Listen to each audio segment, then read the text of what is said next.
बिस्मिल्लाहिर्रहमानिर्रहीम इय्याका नअबुदु व इय्याका नस्तईन। अस्सलाम वालेकुम डियर स्टूडेंट्स। आज की वीडियो में हम डार्क रिएक्शन पढ़ते हैं, जो कि एक इंतहाई अहम और इंटरेस्टिंग टॉपिक है और बोर्ड के लिहाज से भी बड़ा अहम टॉपिक है, इसलिए आपने वीडियो के एंड तक जरूर देखना है। तो let's talk about today topic, dark reaction. Dark reaction एक साइंटिस्ट थे मेल्विन केल्विन, उन्होंने इसको डिस्कवर किया था। उसी के नाम से ही हम इसको केल्विन साइकिल भी कहते हैं। क्यों? ये एक साइक्लिक एक्टिविटी होती है जिसमें प्लांट्स अपने लिए एटीपी को, एनर्जी को प्रोड्यूस करते हैं, ग्लूकोज को प्रोड्यूस करते हैं। हम पढ़ रहे थे मैकेनिज्म ऑफ फोटोसिंथेसिस। दो रिएक्शन परफॉर्म होते हैं, light reaction, dark reaction. Light reaction में एनर्जी का इस्तेमाल होता है, जबकि डार्क रिएक्शन में एनर्जी का इस्तेमाल नहीं होता। डार्क इससे बिल्कुल मुराद ये नहीं है कि ये रिएक्शन अंधेरे में परफॉर्म होता है या रात को परफॉर्म होता है, इससे बिल्कुल मुराद नहीं है। इससे मुराद ये है कि इस रिएक्शन के अंदर लाइट का इस्तेमाल नहीं होता, इसलिए हम इसको डार्क रिएक्शन का नाम देते हैं। ठीक है, और ये रिएक्शन किस में परफॉर्म होता है? स्ट्रोमा में परफॉर्म होता है। तो अभी हम डिटेल में डिस्कस करते हैं कि डार्क रिएक्शन में जो स्टेप्स परफॉर्म होते हैं वो कौन कौन से होते हैं। ठीक है स्टूडेंट्स, तो इसमें देखें, ड्यूरिंग दिस फेज इसमें जो कार्बन डाइऑक्साइड गैस होती है is reduced to make glucose. The detail of dark reactions were discovered by Melvin Calvin in 1950। 1950 के अंदर मेल्विन केल्विन नामी एक साइंसदान थे, उन्होंने डार्क रिएक्शन के अंदर जो होने वाले स्टेप्स होते हैं उनको एक्सप्लेन किया था। ठीक है, देखिए ये कि ना साइक्लिक एक्टिविटी होती है जो कि परफॉर्म डार्क रिएक्शन में करते हैं। ठीक है, इसमें देखिए ये तीन मॉलिक्यूल हमारे पास आते हैं, किसके जी? जो कि 5 कार्बन कंपाउंड्स हैं। ठीक है, अब ये 1, 2 और 3 मॉलिक्यूल है और हर मॉलिक्यूल के पास 5-5 कार्बन है। तो हम कहते हैं ये कितने मॉलिक्यूल्स हुए? 3 मॉलिक्यूल हुए। कौन से? 5 कार्बन वाले।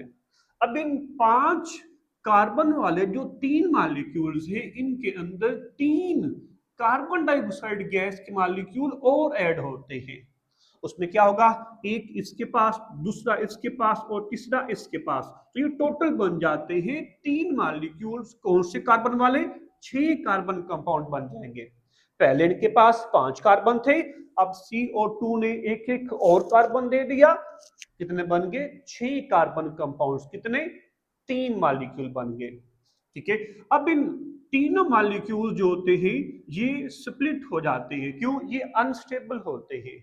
अनस्टेबल होने की वजह से ये थोड़े से लम्हे के लिए बनते हैं, टेम्पोरली बनते हैं, और बाद में ये टूटकर 2 मॉलिक्यूल्स बन जाते हैं, 3-3 कार्बन वाले। ठीक है, देखिए जरा, ये क्या है जी? ये टूट जाते हैं, टूटने के बाद 3 कार्बन कंपाउंड बनते हैं और टोटल कितने होते हैं मेरे बेटे? 6 मॉलिक्यूल्स बनते हैं। ठीक है जी। अब नेक्स्ट स्टेप में देखिए, यहां पर जो कुछ थोड़े बहुत कार्बन के कंपाउंड्स होते हैं ना, वो टूट जाते हैं। ठीक है, अब यहां से क्या होना है? यहां पर एक एटीपी और NADPH, ठीक है, एक इसमें एटीपी ऐड होगा और यहां से हाइड्रोजन NADPH में से जो हाइड्रोजन होगा वो इसमें ऐड होगा। ठीक है, अब ऐड होने के बाद यहां पर जो 6 मॉलिक्यूल्स बने 3 कार्बन वाले, उसमें से एक जो मॉलिक्यूल होगा वो रिमूव हो जाएगा, स्प्लिट हो जाएगा, और स्प्लिट होने के बाद वो क्या करके मेरे बेटे? वो ग्लूकोज बना देगा। ये 3 कार्बन है, एक मॉलिक्यूल है, टोटल 6 मॉलिक्यूल थे, एक निकल गया, पीछे 5 बच गए, और ये मॉलिक्यूल्स क्या काम करेगा? ग्लूकोज बना देगा। ठीक है मेरे बेटे, अब सवाल ये पैदा होता है कि ये जो एटीपी और NADPH ये कहां से आ गए?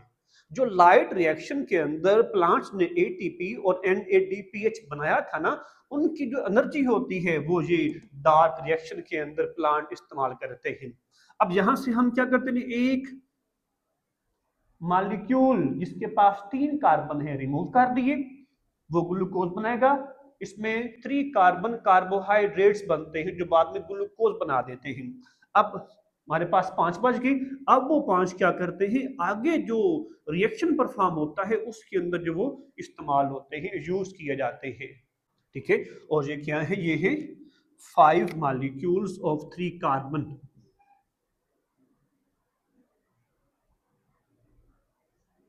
Kiul of 3 carbon. Okay students, अब यही जो मॉलिक्यूल्स होते हैं ये अगले स्टेप के अंदर फिर से इस्तेमाल होते हैं, फिर CO2 आती है और ये रिएक्शन चलता रहता है इनसाइड द स्ट्रोमा। इसके अंदर कहीं पर भी लाइट का इस्तेमाल नहीं हो रहा, इसलिए हम इसको डार्क रिएक्शन का नाम देते हैं। ठीक है, देखते हैं कि अंदर जो step by step Amal perform होते हैं वो कौन कौन से होते हैं। पहले स्टेप में हम कहेंगे CO2 molecule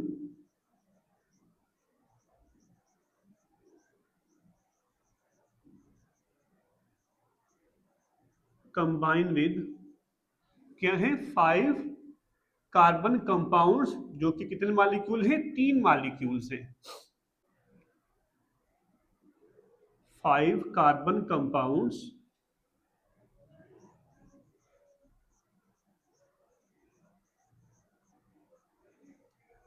to form 6 carbon compounds.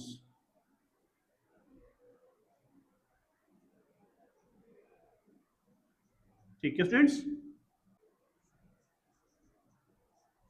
This 6 carbon compound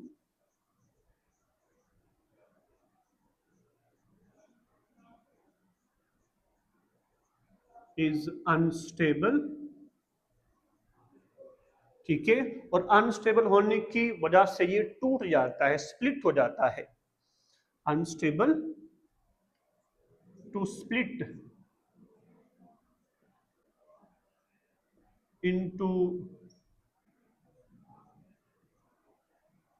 3 carbon compounds.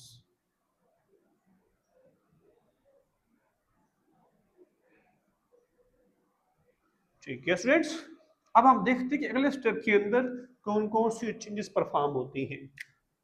तो जिसमें सेकंड स्टेप होगा उसमें आप कहेंगे the 3 carbon compound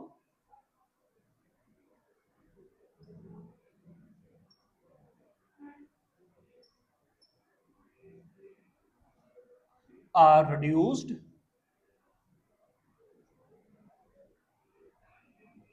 to 3 carbon carbohydrates.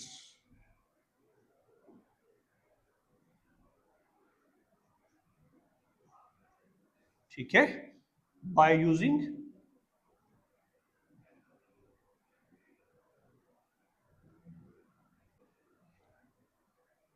ATP and hydrogen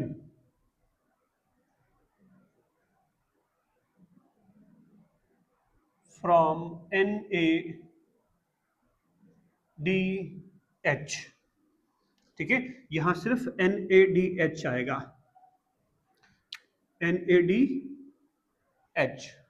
ठीक है स्टूडेंट्स, देखिए ये 6 मॉलिक्यूल्स हैं, 3 कार्बन कंपाउंड्स हैं, इनमें एटीपी और हाइड्रोजन NADH से इंटर होगा, जो इसको तोड़कर इसमें से एक जो 3 कार्बन का एक मॉलिक्यूल होगा उसको 3 कार्बोहाइड्रेट्स में चेंज कर देगा और जो बाद में ग्लूकोज की फॉर्मेशन करता है।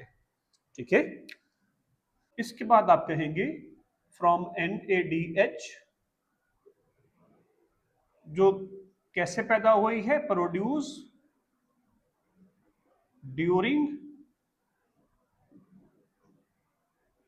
Light reaction. ठीक है, फिर आप कहेंगे कि 3 carbon carbohydrates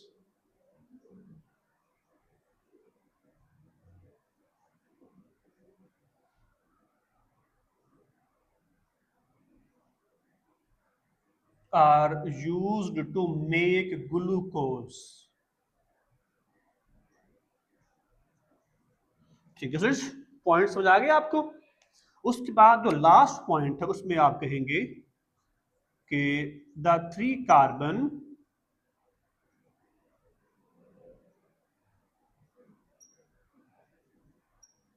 Carbohydrates are also used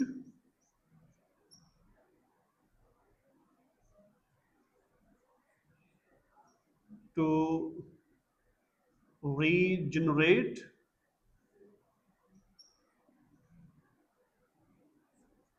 the original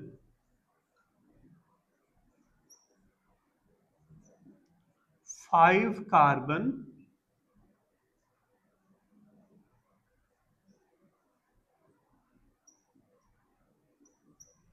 compounds.